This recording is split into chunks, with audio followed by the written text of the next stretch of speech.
大家好，欢迎来到听书学史。这次我们来谈谈菊林先生的《不该说的更多》这本书，提到了智力是遗传的，精神疾病是遗传的，犯罪也是遗传的。而菊林先生则表示，这可能是真的，但如果写出这样的书，肯定会有很多争议的声音。日本被认为聪明的成年人们会说一些让人感觉良好、易于理解的话，以赢得好感。他们的话语也更容易被理解，但事实并非如此。基因决定论认为，基因决定了我们的体型和性格；相反，环境决定论认为，我们是被环境所塑造的。环境决定论的人会批评基因决定论，他们认为不可能什么都由基因决定，环境才是重要的。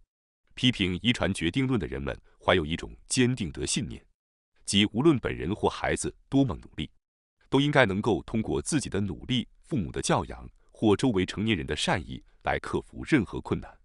如果一个人或孩子无论如何努力都无法改善情况呢？又该怎么办呢？根据环境决定论者的观点，他们认为这只是自以为在努力，实际上努力还不够，因为他们认为困难应该能够用努力克服，所以才坚持这种观点。环境决定论的人们相信，困难应该可以通过意志力来克服，个人的缺点也可以通过努力来改变。他们相信这个美好的故事，因此，他们不愿意去接受与自己观点不符的不利数据或事实。实际上，行为遗传学已经证明，遗传不仅影响身体特征，而且在很大程度上影响着我们的生活。虽然并非所有事情都由遗传决定，但其影响远比我们所认为的要大得多。举例来说，在精神疾病的情况下，病情越严重，遗传率就越高。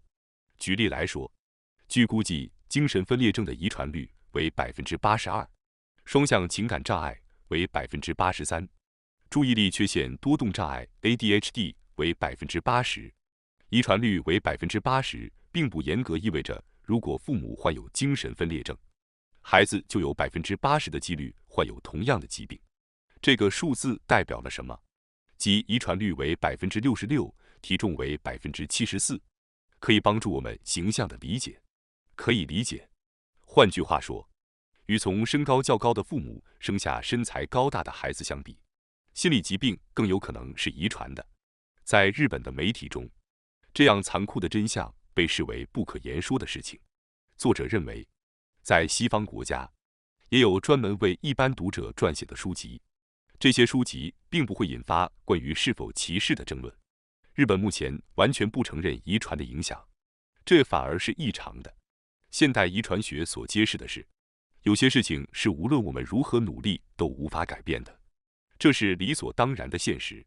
例如，假设一个孩子无法坐下来听课，给学校带来麻烦，这样的父母可能会被指责教育不当，孩子的养育方式不当。但正如我之前提到的， ADHD 的遗传率为80%。换句话说，养育方式的影响几乎可以忽略不计。坚持认为努力可以改变无法改变的事情是非常危险的想法，因为这会对那些无法通过努力改变的人造成极大的伤害。那么，为什么作者要坚持说出这样的禁忌呢？隐藏真相，只说好听的话也不会让世界变得更好，因为这并不是真实情况。当我们浏览社交媒体时，一般人会对各种社会问题提出各种观点，例如认为努力不够、父母养育不当等。打开电视，专家们会就教育、政策等问题展开讨论。然而，要进行讨论并提出解决方案，首先必须确保前提条件是正确的。在日本，讨论遗传的影响被视为禁忌，因为环境决定论成了前提条件，所以从那里得出的任何解决方案都是无用的。换句话说，没有基于事实的讨论只是在浪费人生宝贵的时间。从没有基于事实的讨论中产生的解决方案，也是对人力和税金的浪费。无论多么痛苦，都需要承认事实。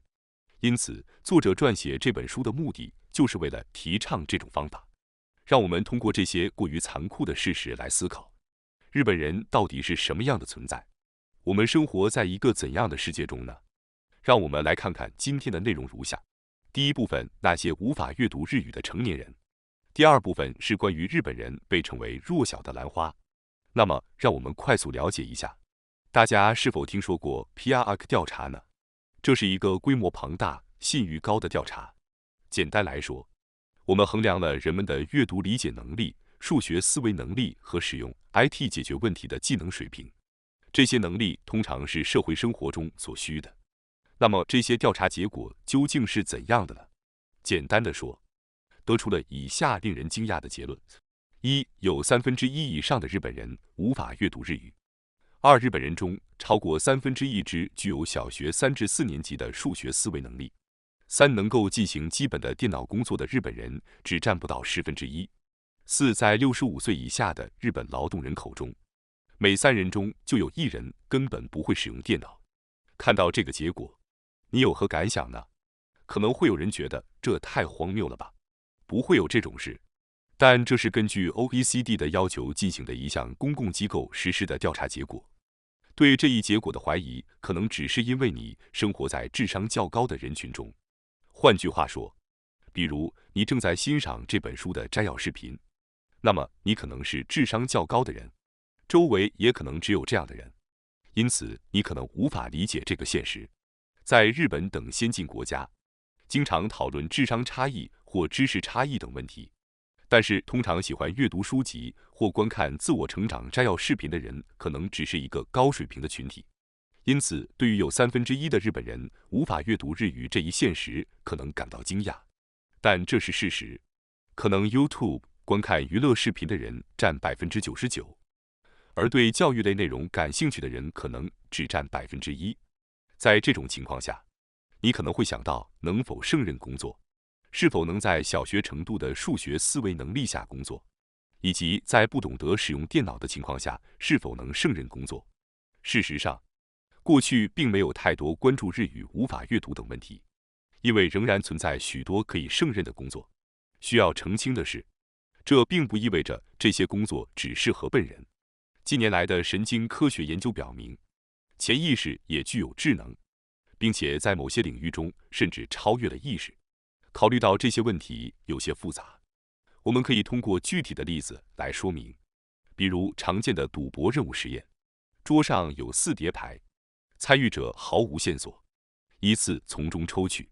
A 和 B 堆的牌可能有大赢大输的情况，继续抽取将导致整体亏损；而 C 和 D 堆的牌可能有小赢小输，但继续抽取则会稳定盈利。令人惊讶的是，大多数参与者在尝试了4叠牌后开始从 C 和 D 堆中抽取，以避免 A 和 B 堆的牌。他们无法解释自己为什么会做出这样的选择。因此，研究人员通过研究参与者的皮肤传导反应来探究原因。皮肤传导反应指的是手指等部位的微小出汗。结果显示，在犹豫是否从 A 或 B 堆中抽取牌时，参与者的皮肤传导反应明显增加。这表明，大脑向手指发送了信号，提示这个选择是错误的。接着，这种反应再次传达到大脑，促使我们避开危险的一叠牌。换句话说，简单来说，在我们的意识察觉到牌堆的差异之前，无意识就通过直觉告诉我们和 B 堆是有危险的。为什么我们会有这种直觉呢？考虑到进化的背景，这一点就很容易理解了。为了在复杂而危险的环境中生存下来，并留下更多的后代，大脑必须准确评估世界，并做出及时的判断。然而，我们的意识通常太慢了，在大多数情况下找不到最佳选择。比如，当老虎出现时，如果我们犹豫不决是逃跑还是战斗，那就会被吃掉。因此，逃跑或者战斗的选择必须经过这种判断，以缩短时间，否则我们就无法生存下去。进化通过这种方式不断强化我们的直觉，这种无意识的智能被称为潜意识知识。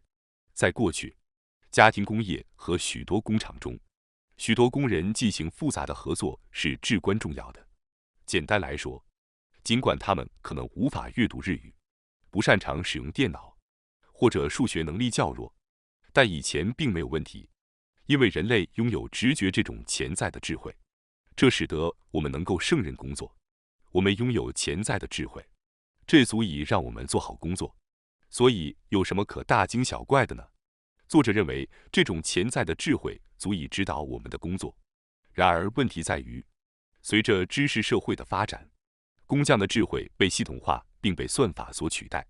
只要有操作手册，工人们只需按照手册执行操作，这将使劳动力成本低廉的新兴国家建厂更具优势。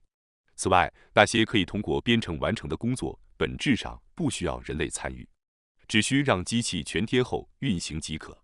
换句话说，以前靠直觉和潜意识智慧完成的工作，现在正被机器化取代。这就意味着工作岌岌可危。有人或许会认为，机器比直觉更为可靠，因此智慧可能会被机器所取代。随着人工智能等技术的迅速发展，劳动者所需的智力门槛也在不断提高。在高度知识化的社会中，无法适应的人将会越来越多，这是不可避免的趋势。调查结果显示，只有约13%的人能够适应我们生活的知识社会。换句话说，剩下的87%的人在不同程度上都遇到了适应上的困难。换言之，大多数劳动者缺乏智力工作所需的技能，这已经成为我们生活中的现实。这个事实确实令人担忧，不是吗？如今，由于信息技术的飞速发展，我们已经进入了知识社会。据说，在这个知识社会中，财富差距变得越来越明显。比如，像比尔·盖茨和 Facebook 的马克·扎克伯格这样拥有巨大财富的人，与其他贫困人口之间的差距越来越大。在这个知识社会中，适应能力强和不适应的人之间的收入差距也日益扩大。这也是可以理解的，因为只有13%的人能够适应知识社会，所以财富更多的集中在1%的富裕人口手中，而9%的贫困人口的财富相对较少。那么我们应该怎么办呢？面对如此悲观的现实，我们该如何应对呢？实际上，目前尚未找到解决方案。各国都在努力尝试着通过政策和措施来减少贫富差距，但实际上这个差距却在不断扩大，这是一个残酷的现实。接下来，我们来解释一下日本人与非洲人、欧洲人之间焦虑情绪的对比。大家可能都有所感受，相较于非洲人和欧洲人，日本人似乎更加焦虑。这种差异是可以理解的。非洲人和欧洲人似乎总是散发着明朗开朗的气息，与此相比，日本人则似乎更容易感受到焦虑。那么，为什么会出现这种差异呢？原因在于血清素转运基因的不同。这个概念可能有些复杂，我来简单解释一下。血清素转运基因决定了血清素的含量。人们可以分为 LL 型、SL 型和 SS 型3种。LL 型含有最多的血清素 ，SL 型次之，而 SS 型含量最少。此外，血清素含量越高，人们的乐观情绪就越强。反之，血清素含量较低，则焦虑感更甚。在日本人中，有 65.3% 的人属于 SS 型， 30.7% 为 SL 型，而 LL 型仅占 4%。SS 型是血清素含量最低的基因类型，因此，当血清素含量不足时，焦虑感就会增加。相反，非洲人和欧洲人则相对较少具有这种遗传特征，因此他们似乎更容易保持乐观和开朗的心态。这也是为什么与非洲人和欧洲人相比，日本人被认为更加焦虑的原因。大多数日本人持有的 S 型血清素基因对积极和消极刺激都有着强烈的敏感性，这是最近才意识到的。简而言之，日本人是敏感的。另一方面，据说欧洲人和非洲人相对麻木一些。目前的进化理论将这一现象比喻为蒲公英与兰花，非洲人和欧洲人被比喻为蒲公英，而日本人则被比喻为兰花。蒲公英可以在压力环境下生长茂盛，但它们的花朵较小且不太显眼。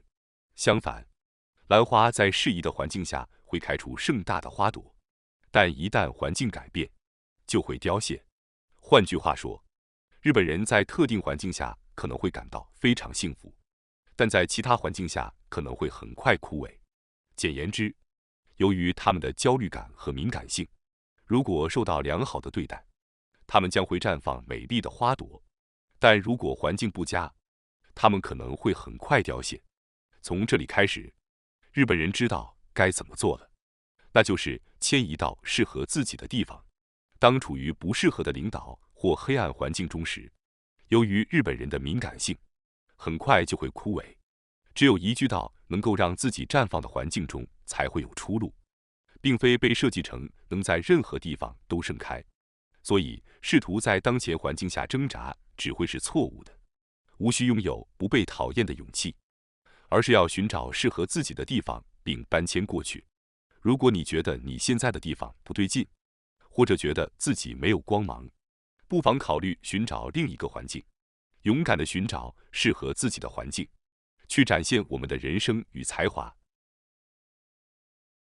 感谢大家收看今天的节目。如果你喜欢我们分享的内容，记得点赞、订阅并开启小铃铛通知，第一时间获取我们的更新。在下次的节目中，我们将继续为大家分享更多有益的书籍。再次感谢大家的支持，我们下期再见。